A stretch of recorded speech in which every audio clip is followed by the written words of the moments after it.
శ్రీ మహాగణాధిపతయే నమః, శ్రీమాత్రే నమః. మాచిరాజ్ భక్తి ప్రేక్షకులందరికీ నమస్కారం.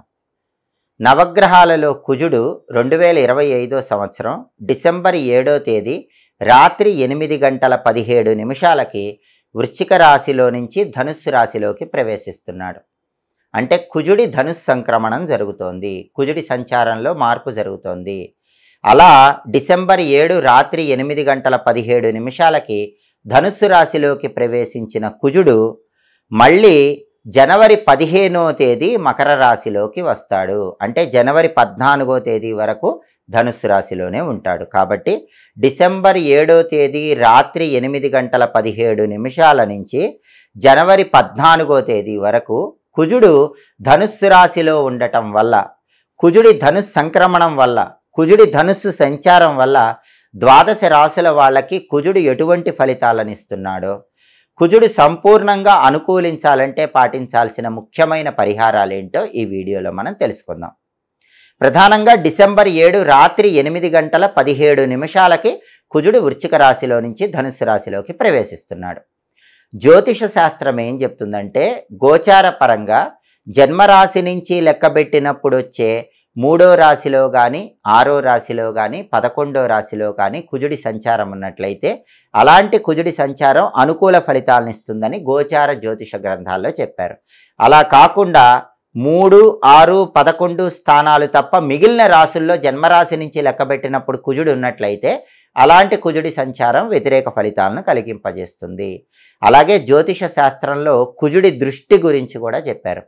కుజుడికి ఒక ప్రత్యేకమైన దృష్టి ఉంది, దాన్ని త్రిపాద దృష్టి అనే పేరుతో పిలుస్తారు. అంటే కుజుడు ఎక్కడున్నా సరే ఆయనున్న స్థానం నుంచి 4వ రాశిని, 7వ రాశిని, 8వ రాశిని చూస్తూ ఉంటాడు. దీన్ని త్రిపాద దృష్టి అనే పేరుతో పిలుస్తారు.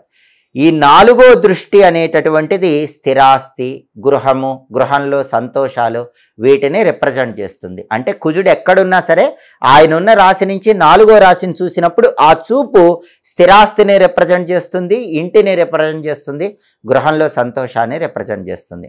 అలాగే కుజుడు తాను ఎక్కడున్నా సరే 7వ రాశిని అక్కడి నుంచి చూస్తూ ఉంటాడు. దీన్ని సప్తమ దృష్టి అంటారు.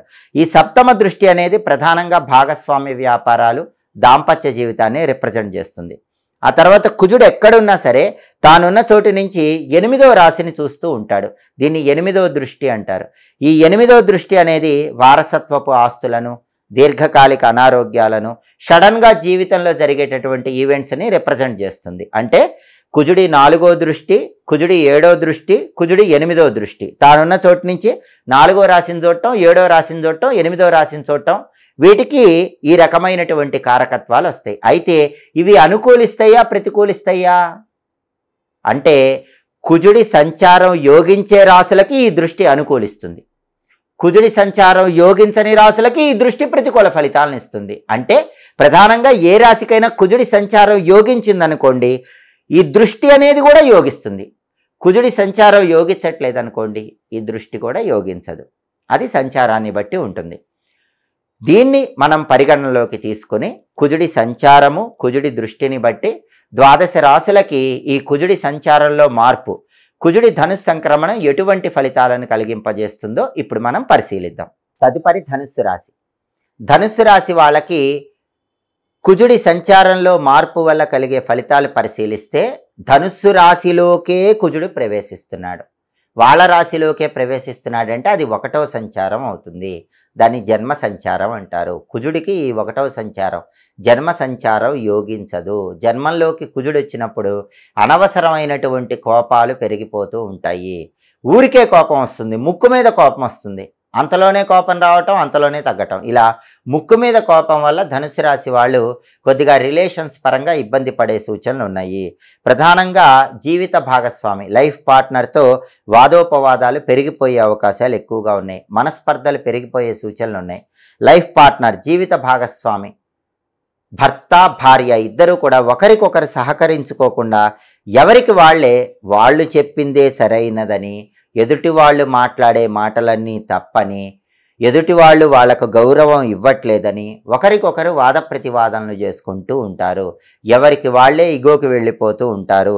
అనవసరమైనటువంటి వాదోపవాదాలతో కోపతాపాలు పెంచుకొని ఆ తర్వాత దూరం పెరిగి బాధపడేటటువంటి అవకాశాలు ధనుస్సు రాశి వాళ్ళకు ఉన్నాయి. ఎందుకంటే జన్మంలో కుజుడు ఏం చేస్తాడంటే ముక్కు మీద కోపం వచ్చేలాగా చేస్తాడు. ఎంత మాట పడితే అంత మాట అనేలాగా చేస్తాడు. ఇగో పెరిగిపోయేలాగా చేస్తాడు.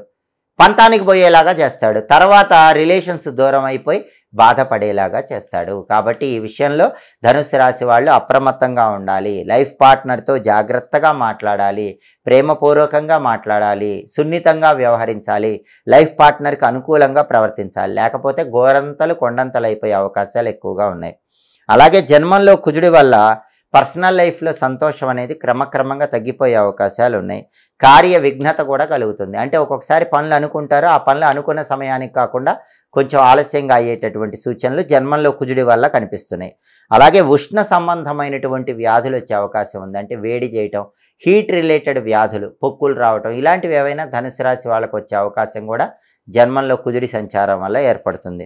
అలాగే అత్తమామలు కానీ, అత్తమామల ఇంటి తరపు వారు కానీ చిన్న చూపుతో చూడటం లాంటి సంఘటనలు కూడా చోటు చేసుకుంటాయి. ప్రధానంగా ధనుసు రాశి పురుషులకి అత్తమామలు పెద్దగా గౌరవం ఇవ్వకుండా గౌరవం తగ్గించే అవకాశాలు ఉన్నాయి. లేదా అత్తమామల తరపు బంధువులైనా సరే వీళ్ళని చిన్న చూపు చూడటం, వీళ్ళకి ఇవ్వాల్సిన గౌరవం ఇవ్వకపోవటం, ఇలాంటివి జరిగే సూచనలు కనిపిస్తున్నాయి.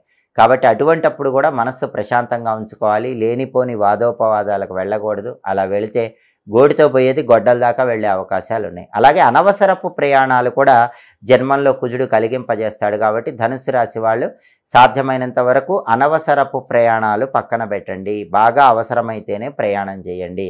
లేకపోతే తాత్కాలికంగా ప్రయాణాలు వాయిదా వేసుకోవటం మంచిది. జన్మంలో కుజుడిచ్చే వ్యతిరేక ఫలితాలు పోవాలంటే ధనుస్సు రాశి వాళ్ళు కుజుడికి సంబంధించిన శక్తివంతమైన పరిహారాలు చేసుకోవాలి.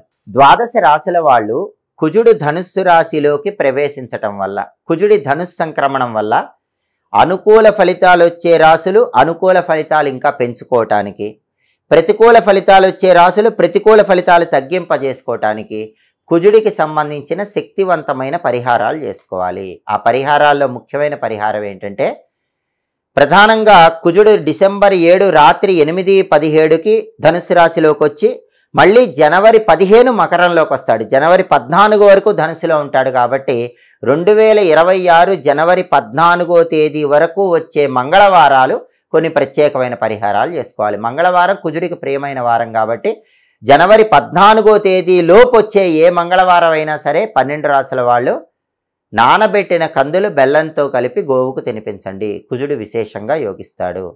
లేదా 1.25 కేజీ కందులు ఎరుపు రంగు వస్త్రంలో మూటగట్టి దేవాలయంలో బ్రాహ్మణుడికి దానం ఇవ్వండి. కుజుడు విశేషంగా యోగిస్తాడు.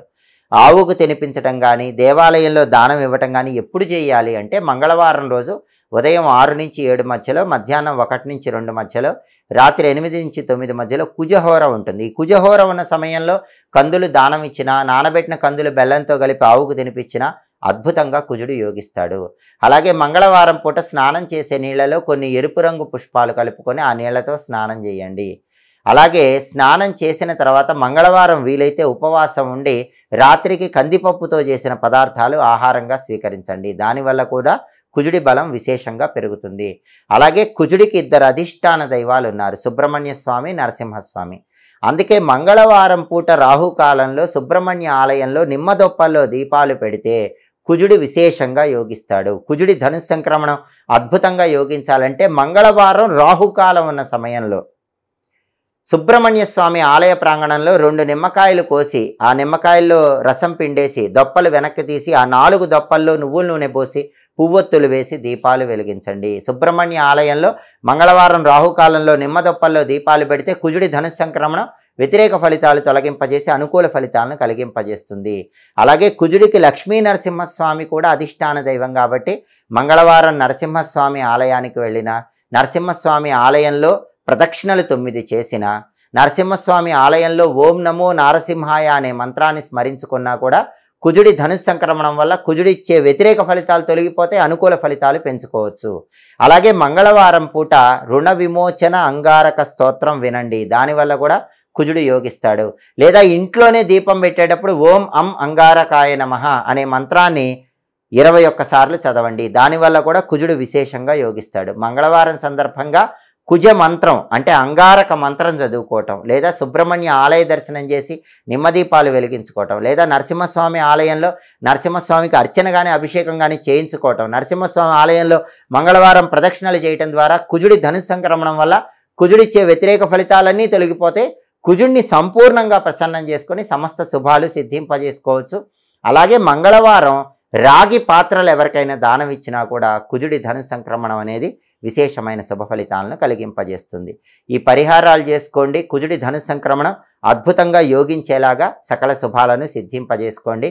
ఎప్పటికప్పుడు జ్యోతిష శాస్త్ర పరంగా గ్రహాల సంచారంలో వచ్చే మార్పు గురించి తెలుసుకోవాలనుకుంటున్నారా? ఏ గ్రహము ఎప్పుడు మారుతుందో, ఏ గ్రహము ఏ రాశిలోకి ఎప్పుడు ప్రవేశిస్తుందో, అలా గ్రహ సంచారంలో మార్పు వల్ల ద్వాదశ రాశుల వాళ్ళకి కలిగే ఫలితాలు ఏంటో తెలుసుకోవాలనుకుంటున్నారా? గ్రహాల సంచారంలో మార్పు వల్ల అనుకూల ఫలితాలు కాకుండా వ్యతిరేక ఫలితాలు వస్తే ఆ వ్యతిరేక ఫలితాల నుంచి బయటపడటానికి పాటించాల్సిన పరిహారాలు తెలుసుకోవాలనుకుంటున్నారా? అయితే మాచిరాజు భక్తి ఛానల్ తప్పకుండా చూడండి. మా వీడియోస్ మీకు నచ్చినట్లయితే మా ఛానల్ లైక్ చేయండి, కామెంట్ చేయండి. మా ఛానల్ వీడియోస్ 10 మంది మిత్రులకు షేర్ చేయండి. మా ఛానల్ సబ్స్క్రైబ్ చేసుకోండి. పక్కనున్న బెల్ సింబల్ నొక్కటం మాత్రం మర్చిపోకండి. సర్వే జనాః సుఖినో భవంతు. స్వస్తి.